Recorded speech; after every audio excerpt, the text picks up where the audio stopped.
I'm Mark. And I'm Zach. Every week, on a Saturday, in the Fab Radio International Studios, we discuss 3 of the week's comic book releases and decide if we want to pull or pass.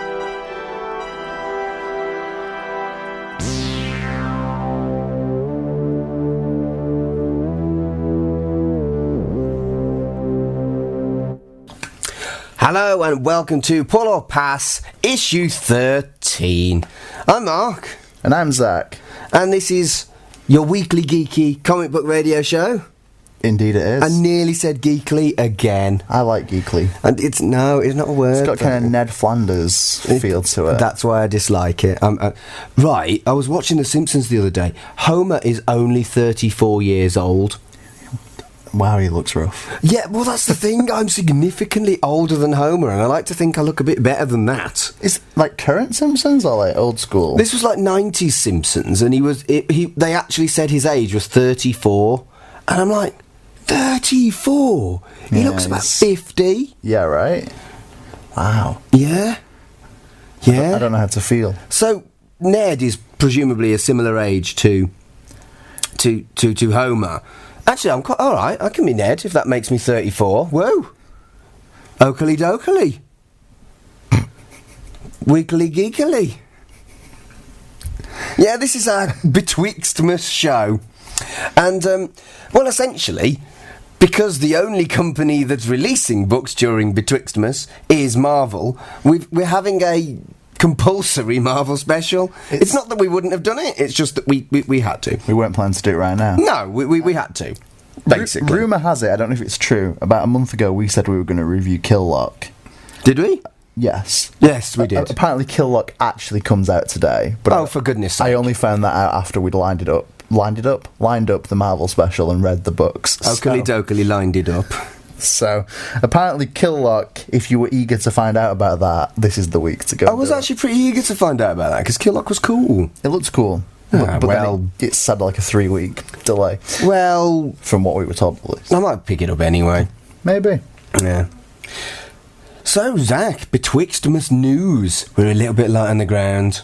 We are. I have one thing. Go on then, because I've got no things. My one thing, and this came out basically right after last week's episode, right, is that so Neil Gaiman's Norse Gods novel, short stories book. Yeah, I read it. Is being adapted by Dark Horse. So they were adapting American Gods. Oh, okay. So they're going to be adapting that. I assume we'll also get like a graphic novel collection of it, like we have with American Gods as a graphic novel. Okay. So that's pretty cool. That is pretty cool. I don't know when that actually is meant to happen, but I didn't enjoy Norse Gods as much as I thought I would. It was, I think to some extent because I'm so into the Thor mythos in Marvel. Yeah. I think it put me off a bit, and that's not really anyone's fault other than popular culture. I agree. I get where you're coming from. Yeah, Norse Gods was fine, but it wasn't that good, and I was a bit disappointed because I kind of expect everything that Neil Gaiman to touch to be gold, you know, and I didn't feel like this was. That's fair. I mean, there's always exceptions, but I also think it's dead cool that they're converting it into comics. Yeah, it could be really good and very different. So that's news, guys. Well, I was going to ask you what you got for Christmas, Zach. What did you get comic book related for Christmas? Not a lot, really. Oh. I got a couple of things. So I got Murder Falcon.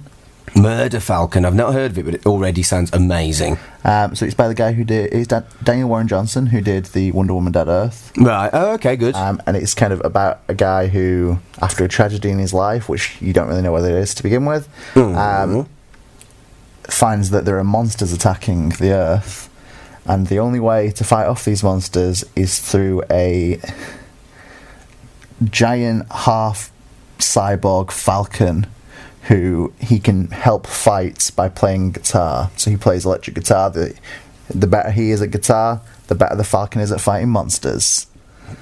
I mean, good. I'm glad that this exists. I'm not sure I want to read it, but I'm glad that this exists. It's something that I was intrigued by. It's obviously quite an out there premise, and I think it's being used to kind of tell a story of how you can use music to deal with, stuff. Sad times. And Yeah. Okay, so it's a metaphor. yeah, which is nice. And other than that, I got the first volume of I Am a Hero, which is a kind of zombie manga, which I've been meaning to buy for ages, and now I have some of it. Well, in a shameless plug, I got the first 3 books for next year's comic book group for Christmas. I mean, I'm all right with this plug. Yeah, I mean, I'd already bought Sentient and I'd already bought All-Star Superman. So I got my partner to buy me Lady Killer, Isabelle, and Thanos Wins. And I've been collecting Sea of Stars in singles. So it's the next 6 books are Sentient, All-Star Superman, Lady Killer, Isabelle, Sea of Stars, and Thanos Wins. And I got those. I've not read them yet. And I don't even really know what they're about. You set them. Tell me about them. Well, you know about Sentient and... Well, yeah, I know about Sentient because I already read that. And I know about All-Star Superman because it's Superman. So, Lady Killer is about a... from my understanding, a kind of housewife assassin. Okay. Yeah, meant to be real good. So it's like Serial Mom. I guess. I liked Serial Mom. So I don't know a lot about it. It comes very highly recommended. The art's really nice. Joelle Jones is a really good artist. So that's kind of my... Isabelle is pretty and hardback and probably very expensive. Glad I didn't buy it. Yes, fair. Which is kind of the story of a female samurai kind of after the death of her father, kind of trying to find her sister who, if I can remember my description correctly, is a half Irish... sorceress? Magic person? Magic person. Magic user. I really need to have... Without all this written down, it's kind of me improvising the truth. Sorry. But I'm doing alright. Yeah. So, yeah, European. Looks really nice. Artwork's really cool. And the Dark Horse edition is kind of, I think it's the first 3 stories in one book. Okay, cool. So that's a good one. Sea of Stars, we've discussed on previous episodes, is kind of son and father in space. Yeah. Reading that in singles. Do you know what the... I presume the graphic novel isn't out yet, the trade, but I'm guessing it'll be books 1 to 6? It's either 1 to 6 or 1 to 5, yeah. Yeah, because I've had 4 so far, so I don't think I've missed an issue. Yeah, so it is out either January or February. So where's my 5th issue? Have you had 1... I've only had 1 to 4. Have you had 5? I was buying it in trade because you pulled it. Okay. I've only had 1 to 4. That might be delayed, you know. We'll see. We've got 5 months before we need to review it. True that. And Thanos Wins is brilliant. That month you've picked Thanos Wins and Cosmic Ghost Rider. Why? So Thanos Wins tells the story of how Thanos wins. Right. And during that, he becomes aligned with the future Frank Castle, Cosmic Ghost Rider. Right. And his origin is kind of told within that. Right. And I feel like Thanos Wins and Cosmic Ghost Rider are like 2 halves of a story. So right. All of the origin is in Thanos Wins, and then the kind of counterbalance to that is Cosmic Ghost Rider. Right, so we're reading 2 books in one. One that I quite fancy and one that I don't fancy at all. One informs the other. Right, okay. You'll have a good time. So how can people find out about your comic book club, Zach? Well, we are on Facebook as a group. We are Manchester Comic Book Club. Good. And we might also, I think we're also facebook.com/groups/ Manchester Comic Book Club. Right. We're also on the Twitters at Mank Comic Book. And name needs work, but isn't it first Tuesday of the month? First Tuesday of the month, and we're going to be at the Bank on Mosley Street starting January the 7th. The Bank on Mosley Street is the only pub where I've won money off a pub quiz game. I mean, that's a good sign, isn't it? It is. I won £15 in about 1999 on the Who Wants to Be a Millionaire pub quiz game. I was overjoyed. I immediately spent it on wine. I mean, this feels like their intention. But yeah. But yeah, not a bad pub. Pretty big. They do food. I think it's all right. Yeah, it's been around a long time because it was there in 1999. True. When I was a student. So, and I think I'd got my first phone by then. That pub is older than mobile phones. Yes. Or at least modern mobile phones. Yes, it is. So yeah, come hang out with us. And Sentient, the first book for January, you can grab it at Travelling Man, who happens to be our sponsor. There's not a lot of copies because it's TKO and they're kind of quite tough to get. I think Forbidden Planet have got some as well. So can you actually buy them electronically? Yes, we've figured this out for the TKO special. You can get it through Comixology. Cool. So it is available. Yeah. In other news, I've been on the Christmas specials of Super Tat Film Club. I had a jolly time. We reviewed Santa with Muscles and Santa's Sleigh. Santa with Muscles is basically Hulk Hogan being an absolute toad. And he is a Santa with muscles. And it's...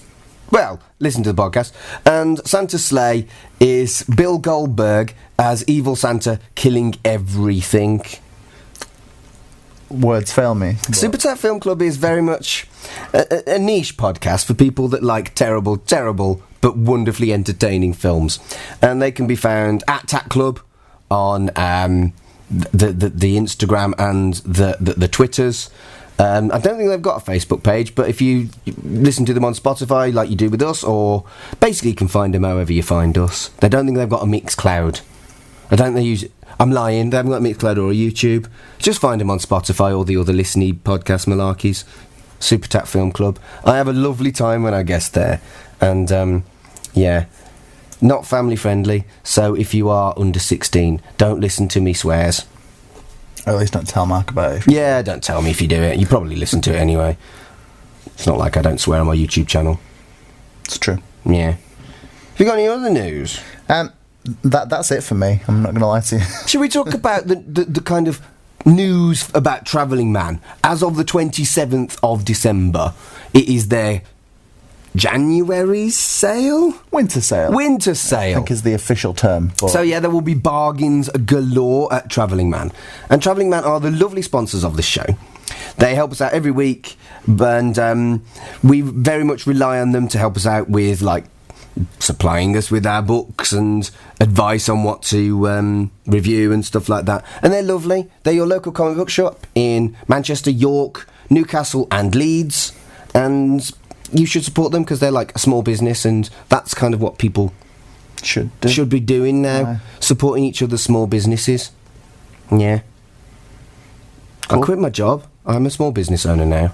You are, technically. I am. Yeah. Employ me, please. I quit my job. So there you go. Seriously though, if you do need someone to do a funeral or a wedding for you, a nice non-religious, handwritten from scratch, lovely funeral by a relatively charming man, I'm your guy. Find me on at Mark Adams HC, or just search for Mark Adams, Humanist Celebrant. That's my job now. It is. Scary times. It is. Yeah. It's good times though. It is. It felt good. I won't lie. It felt good.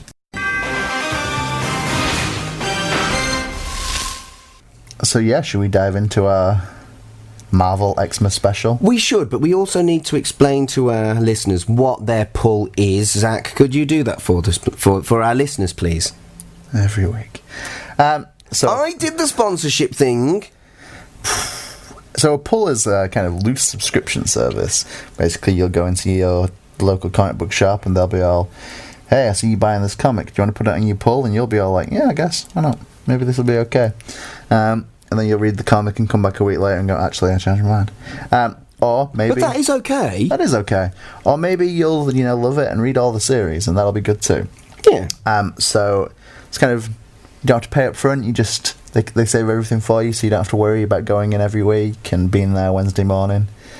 And yeah, you kind of collect whenever you want, and life's pretty good that way. It's dead good and dead useful and dead helpful, but not all kind of like, give me all your money, direct debit, OTT. Yes. Good times? Yeah. Yeah. That's a pull. Now, normally, we put on a Marvel, a DC, and an indie, and discuss them and whether or not we would put them onto our pull. Now we know what a pull is, but there ain't nothing else released other than Marvel. So, they're all Marvel. Yep. We've chose Incoming, Spider-Ham, and Doctor Strange Surgeon Supreme. We have. What should we talk about first? I'm pretty flexible on this one, so whichever you fancy, really. Should we talk about Spider-Ham? You mean Peter Porker the Spectacular Spider-Ham? Yeah, that. Yeah. Awful. Absolutely dismal. The main character is fundamentally unlikable and a complete git. He is obnoxious to the point of being irritating, and I just... Right, I'll give you one good thing that I liked. The dumb names for all of the anthropomorphized superheroes. Quacksilver, 10 out of 10. Squawk Eye, brilliant. Daredevil, love it. Despite myself and despite my utter hatred of this book, I did smile at that. And these characters will make a fantastic art book. Just don't give me a story, just give me these kind of like amalgamated characters in poses. That would be kind of cool. That is literally the only thing that I found even remotely worthwhile about this book. Vile. Waste of my time. I agree you're probably not the target audience for this. I'm definitely not the target audience for this. But I think some people will really like this. It's got a kind of Looney Tunes vibe about it. I agree. But defend the fact that the main character is fundamentally unlikable, and this isn't resolved whatsoever. I'm willing to go out on a Spider-Man, though. Because we're in on Spider-Man, obviously, as readers. We're in the point of view of Spider-Man is...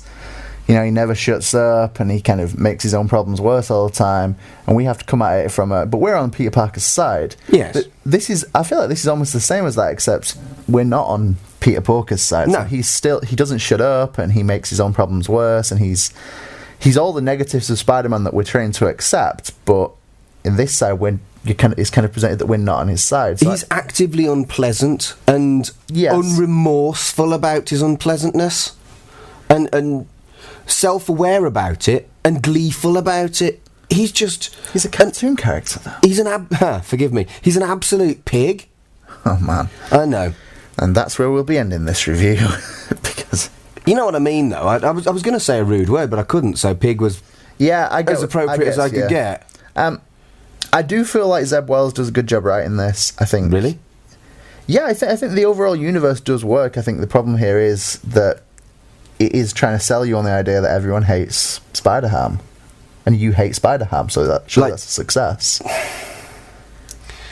All the other characters are done with Spider-Ham. You're done with Spider-Ham. I feel like it should have been written that he was misunderstood. Or at least some kind of resolution. But no.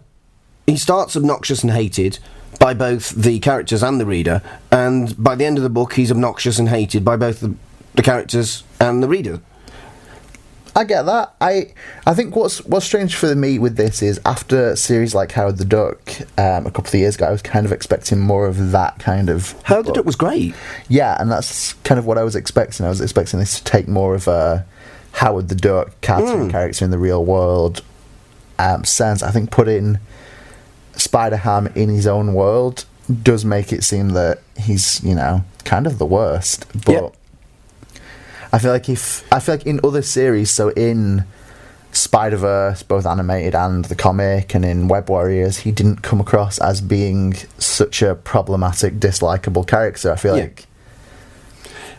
Yeah, I mean, I never liked the character, but I was never going to like the character. But in this, I absolutely loathed him. It felt like... It felt like a child had written it, trying to make the main character cool, but made the main character vile. I normally try and find something likeable in a book, and I try not to be hypercritical about stuff in case, the writer listens and hates me. But I really, really disliked this book. And I can understand that. I didn't dislike it as much as you. I don't think this is entirely for me. And little things did bug me. The Daredevil joke. There is so the first time we see Daredevil, he's just swinging across a panel. Right. And that's enough. It's like, so Spider-Ham then goes and has a chat with him, and that doesn't need to happen. I think as a visual joke, if you get that it's a reindeer Daredevil and it's Daredevil, great. If you don't get the joke, don't worry. Yeah. I feel like there's certain things in this where the comedy could be used by just the fact that it is there, and if you get the jokes, cool. If you don't, who cares? Am I just a grumpy old man? Yes. Well, yeah, but what I'm saying is there some value to children in this, or I don't get it. I think my thing here is it does say that it is rated for teens, so it almost feels like I'd like to think that if you're like 12 or 13, you're a bit more sophisticated than this. I mean, it feels like it could have been an all ages book. Maybe that's the thing. Maybe it's been written, and it could have been an all ages book, and instead it's been aimed at teens, and that's kind of an issue. I mean, the first couple of pages, so the kind of Spider-Ham origin story, I think it feels very all ages. Yes. And then, when we kind of get to the bones of Spider-Ham, it feels like they've kind of gone from all ages to, this is for teens because he's fundamentally unlikable. I do like everything reimagined as animals, though. It's kind of great. I do. Like I say, a trading card set of that would be superb, and I'd enjoy that. The story is terrible. Yeah, I feel like this could have been... I like that Ant-Man's actually an ant. Yeah. What else was he going to be? I don't know. It's right there, but... why Spider-Ham a pig and not a ham? Oh, yeah, there's lots a pig and not a ham, a pig and not a spider. Yeah, like I say, the anthropomorphized characters are cool. They are funny. I mean, J. Jonah Jackal, it's just good, isn't it? Yeah, they're great. I agree with you. I think this isn't aimed at us, and I feel like the problem is that it's probably not aimed at the audience it should be either. I feel like he's a cartoon character, and in that nature, this should have been aimed at a more all-ages audience. Yeah. Rather than kind of taken at the young teen, just teen in general audience. This may well be the passiest pass of all of my passes ever. I don't know if it's the passiest pass of all of the passes for me, but it is a pass. Is it a meaty pass, though? It's a pretty solid pass. I just don't feel like this was one for me. I think I was, like I say, I was expecting more of a Howard the Duck. Yeah. I hate not saying anything positive about it. Well, I have said positive. The art's great, and the character designs are cool, and you know what? The art is actually really nice. Yeah. I think Mr. Artist Man, whose name is somewhere, Will Robson, I think he's a really good artist, and I think some people are really going to like this. I think if you were desperate for some Spider-Ham after Web Warriors and Spider-Verse, maybe this is for you. Let's move on to Doctor Strange, Surgeon Supreme. Aye. The first thing I thought was, this could have been like what Doctor Strange was from the beginning, kind of like the two very important lives element of it. And I liked it. I liked it a lot. Interesting. Let's trade places. Let's do it. Really? This is the second issue 1 from Mark Waid of Doctor Strange I've read in 2 years. Right.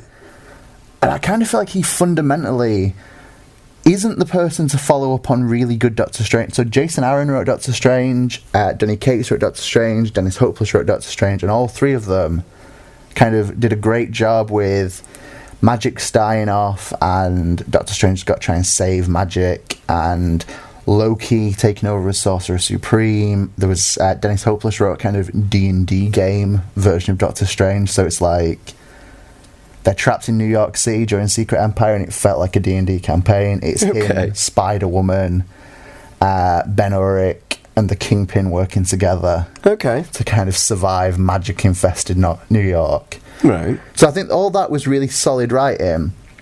Mark Waid took over and goes, cool, it's there's no magic, even though we've resolved that, and it's Doctor Strange in space. And that felt to me like... What are you talking about, man? That's not what this was. No, but that was the previous run, by the way. Okay, right. This number 1, I feel like if you restore that Doctor Strange can be a surgeon, it kind of undermines all of Doctor Strange. Because surely the point is... So we've told him this, he's made a deal with a demon to have his hands back. Yeah. But we know that he's supposedly had that offer made to him before by previous demons, and he has always turned it down. So what's the point? If years later they then go, actually, I think I will be a bit of a doctor and a doctor. Well, people change. I mean, I've turned down things in the past that I've then taken up in the future because temptation got to me, or it was better for me at that time in my life. And I like the idea that I did a dumb thing, I know I did a dumb thing, that's going to come back and haunt me, because that's fundamentally human, and Doctor Strange is a very arrogant human, and I think it fits his character really well, actually.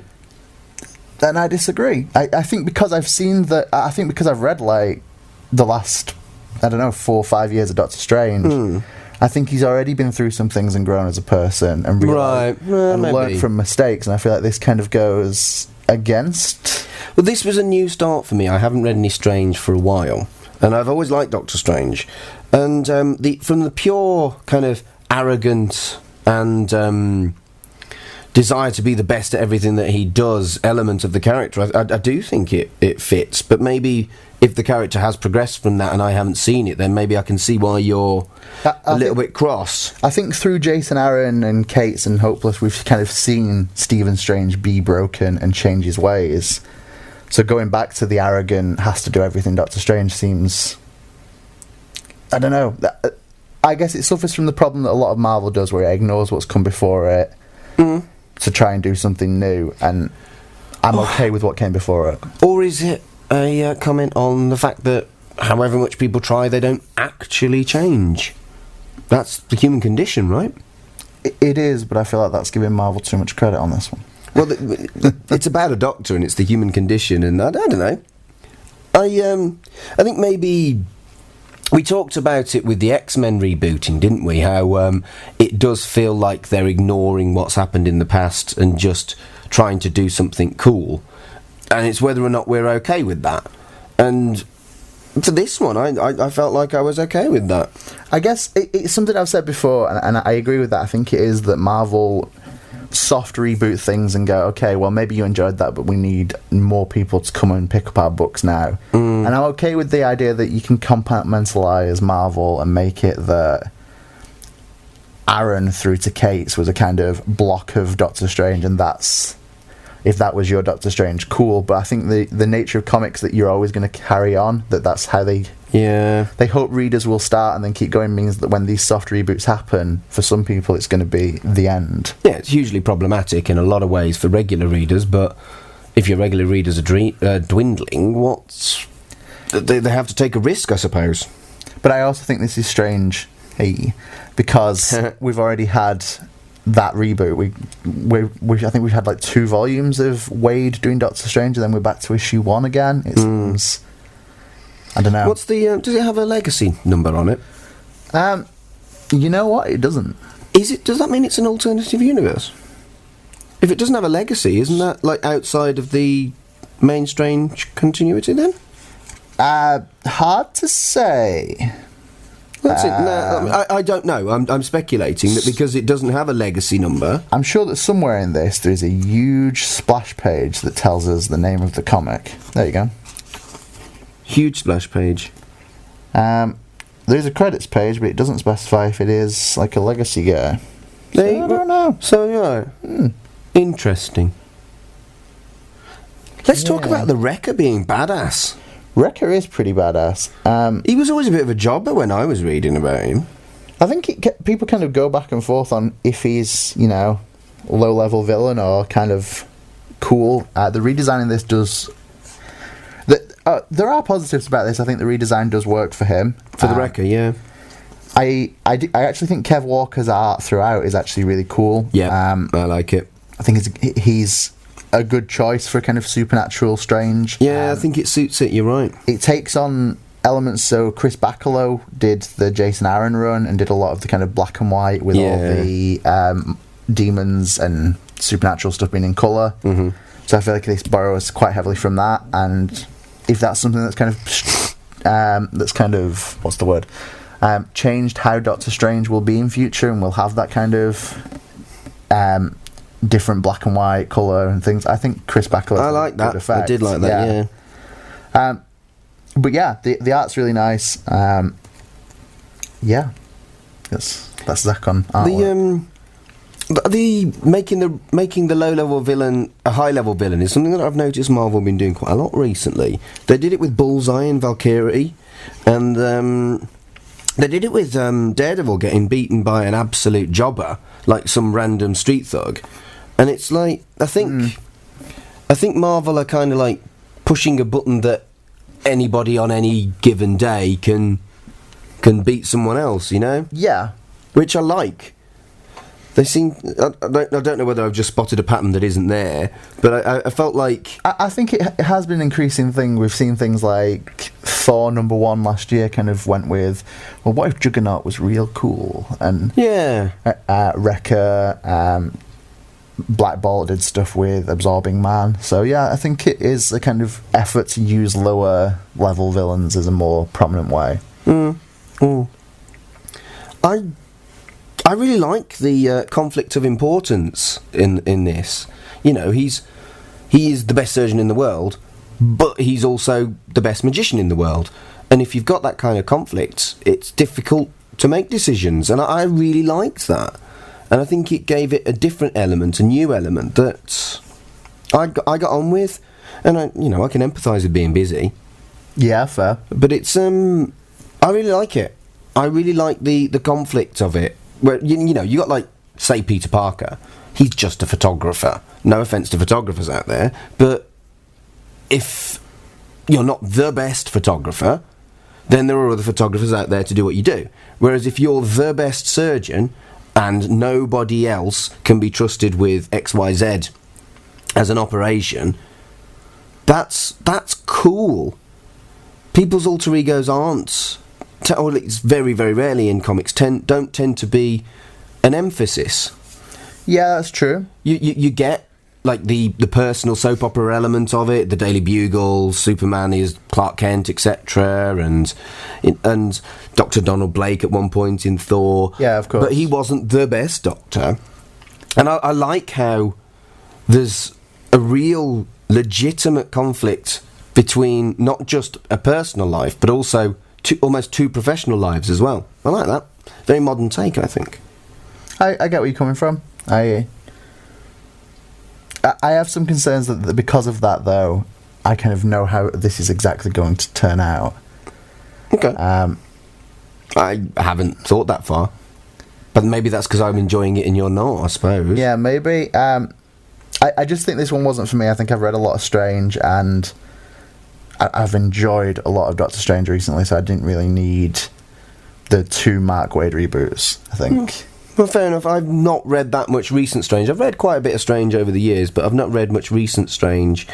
And I really enjoyed it, so I wasn't sure it would be, but it's a surprise pass for me. You mean a surprise pull for you? A surprise pull for me, yeah, I do. Yeah. Christmas. I've had too much eggnog. I haven't, I'm really ill. Yeah. I've had no booze at all. That is disappointing. On that point. Excuse me. So I think it's no surprise this is a pass for me. But No. I'm surprised how negative you were on it, but I think perhaps you were surprised by how positive I was on it. Indeed. We do tend to agree a lot, but when we don't, it's quite spectacular. Death flu. Death flu. So should we go on to our final Marvel 98-page title? Yeah, it was a monster. It was. Incoming. It was big. Proper big lark. Yeah. It's massive, like Marvel 1000 was. And like Marvel 1000, it features the Masked Raider, who is still both equal parts cool and unacceptably cheesy. Masked Raider, come on. Right, I like Masked Raider, and what bugs me about this... Yeah. Right, so Marvel 1000 kind of gave us the backstory of Masked Raider. It did. Kind of constantly, spliced in, here's a little bit more about who the Masked Rider's going to be. Yeah. In this, I feel like we get about 5 pages of him, and then he's gone. And it almost feels like trailers leading up to a release. It feels like we got the full-length trailer in Marvel 1000, where they showed us all the origin stuff. Oh, is this a teaser? This is it's like a TV spot teaser where it's giving us a little bite of him and then gone, April, guys, come on. So fair. I like what the issue does, and I feel like it is Marvel 1000. It's everyone's tied together, and it's kind of glimpses at different characters right now. But I do think they kind of sold this on, this is going to show you who the Masked Rider really is. Is it Masked Rider or Raider? I thought it was Rider. Is he Raider? He is Raider. Raider. Oh, my notes are wrong. Master Raider. But yeah, I thought this was meant to be like the kicking off of his little arc, and instead it felt like just a here he is, bye. Yeah, I was expecting more of him. Let's talk about how this is a massive advert for the Marvel Universe. Yeah, I mean, it kind of starts as like a... It's clever, but also quite cynical, I think. It's like a... My description when I was talking to someone the other day was that this is a relay race, like detective story. Yes. So Master Raider clues in Daredevil passes it on to Jessica Jones passes it on to Captain Marvel. Yep. Everyone's passing the plot along until they're not. Did you feel that the interconnectivity was a little bit forced? You know what? I think it started fine, and like so, Master Raider to Daredevil to Jessica to Captain Marvel, because Jessica and Captain Marvel mates now, are they? Maybe not, but and when Captain Marvel, again, this could be MCU influence. Captain Marvel felt super underpowered. A little bit underpowered, yeah. It was a bit of a weird one. I thought the passing along of the plot. And, you know, it's a clever idea. I really like it. The connection of the Halo Star that led to Captain Marvel, I get. The Marvel Cave is kind of wonderfully ripped off of the Batcave, and I like that. But then, kind of, she goes to the Avengers, cool with that. That makes sense. She's an Avenger. Avengers go somewhere else. But there's a point where everyone's calling each other to get information, and suddenly it just stops having relations, doesn't it? Everything's connected. Is it Venom? Yeah, no, it's Ghost Rider. So, it's Ghost Rider, that's right. Actually, no, it's Hulk. Reading this in reverse is stressful. So everything kind of... everyone's connected, and the story goes to Nova, and goes to the Champions, and everything works, and then suddenly Amadeus Cho mentions Banner, and we're suddenly with Banner, and then we're suddenly with Venom, and suddenly with Ghost Rider, and it's... The interconnectedness stops, and it stops being that the plot's connecting everybody and starts being, hey, imagine if you could get a glimpse at where Immortal Hulk's at right now, or Ghost Rider. Yeah. And I think I'm okay with that. I'm okay with it if this had been released as like a Marvel preview, and it was like, incoming is going to be a preview to where Marvel is at the end of 2019. I feel like that would have almost been better than the plot that kind of fades in and out. Yeah, and I felt it required full Marvel Universe knowledge. And it got its comic universe and its MCU universe a bit interwoven. And I've never read any Jessica Jones, so I don't know, but are Daredevil and Jessica Jones close in the comic books? Only because of, Bendis and Defenders, right.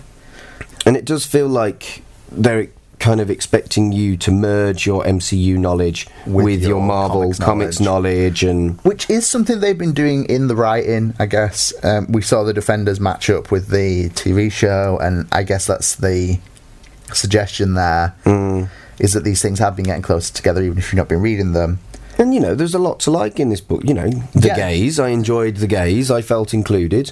And as cynical as I want to be, that does feel nice as an LGBT person. I the gays were in it. I think Wiccan and Hulkling in this, it is a really good, and it's been a really nice relationship with them over the years. So I think whenever we go back to them, it is quite nice. Some twists with them towards the end, which we won't give away. No.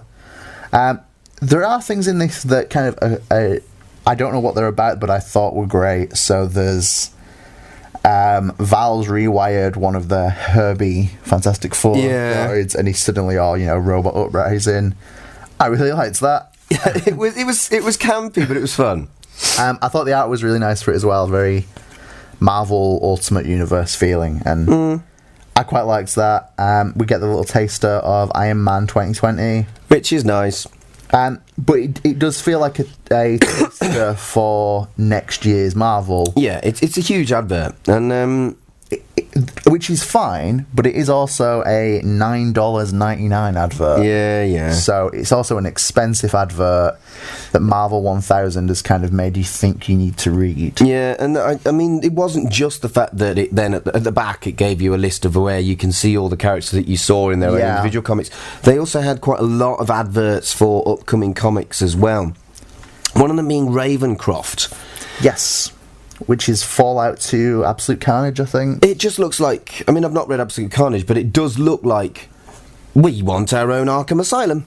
Which they've had for a lot of years, but I think this is the first focused look at Ravencroft that we're actually going to get. Then again, Avengers in the Wasteland looks great. I just got one image of, like, kind of dark Avengers in the Old Man Logan world. That sounds a lot of fun. Don't get me wrong, there's a lot of titles previewed in this that I'm kind of on board with. Yeah, I agree. I'm looking forward to Guardians of the Galaxy in January. I'm looking forward to quite a lot of things. Avengers has been really good so far, and I am curious what the Masked Raider is going to be about. I'm curious about the Masked Raider, and Iron Man 2020 is one that I'm looking forward to as well. Yeah, I think we both are, which, again, also January.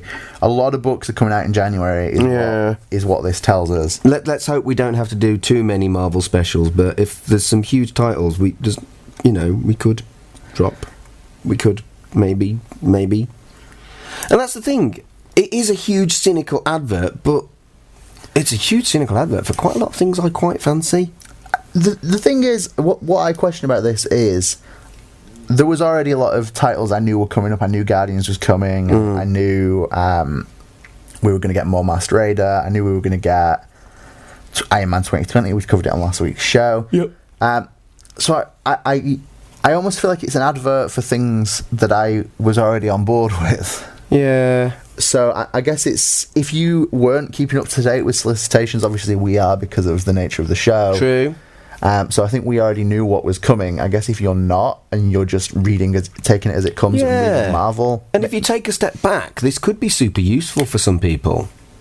Yeah, there's definitely some people who would read this and go, oh, cool, so Immortal Hulk looks like it's interesting, and Miles Morales, I'd like to get into that. And you'll be able to go back and buy those trades and catch up before you get more releases. And I get that. I get the nature of advertising in a comic you've paid for, but... I mean, have you got anything from this? Is there anything that you are now looking forward to, or you're now aware of that you weren't before? Because I can only really say Avengers in the Wasteland for me. There's things I'm curious about. So I was already going to read Guardians of the Galaxy, but as we didn't read Annihilation Scourge, all the stuff with Richard Rider was kind of... I'm not going to lie, spoiled massively in this book. And it kind of makes me feel like, yeah, I'm going to read it, but now I feel like I need to wait for Annihilation Scourge to be out, and I need to read Annihilation Scourge before I dive into the... And it's kind of affirmed things that I did know. I knew I liked Immortal Hulk. I still think, yeah, this looks like it's still a great series, and I'm going to get the trades, and I'm going to carry on reading it, because I've gone between singles and trades on Immortal Hulk. But there are other things in it where I'm like, I'm into the Skrull Kree war. I'm into Skrulls. Kree are okay, I guess. But Skrulls are cool. Kree are also invited. And I'm kind of curious to see where the Skrull stuff's going to go. Captain Marvel, I started read. You know what? I guess this is the problem with having worked in a comic book shop. I've already given most of these titles a try. Right. And I'm already quite into Marvel, so I already kind of know what had piqued my interest. Right. So, for me, it's more confirming what I already thought and making me think, yeah, I will want to read more of that. Fair enough. So, I don't know about Incoming. It's pull or pass is a difficult question. But there's no pull or pass here, which is why I kind of said, does it change your opinion or anything? It's asking if we're going to pull the rest of the Marvel Universe. And some weeks it feels like it, Mark. Indeed. I'm the main point of this was meant to be Masked Raider. I still want some more Masked Raider. Me too. So, I guess we'll be coming back for the next event book he's in, where he doesn't really feature. Sigh.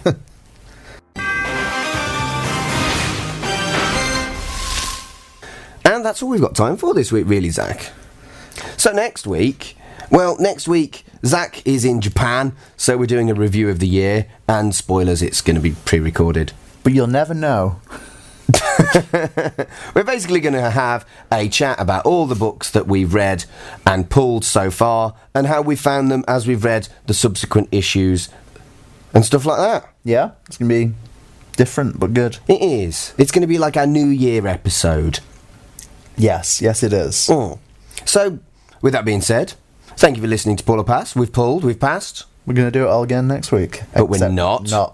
We're going to do it all again in a few weeks. And we'll see you then. Oh.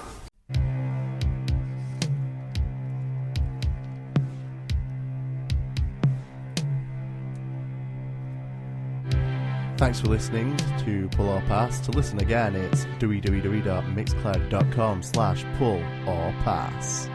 Or you can listen to the podcast version on Spotify, Anchor, YouTube, and all other good podcast sites.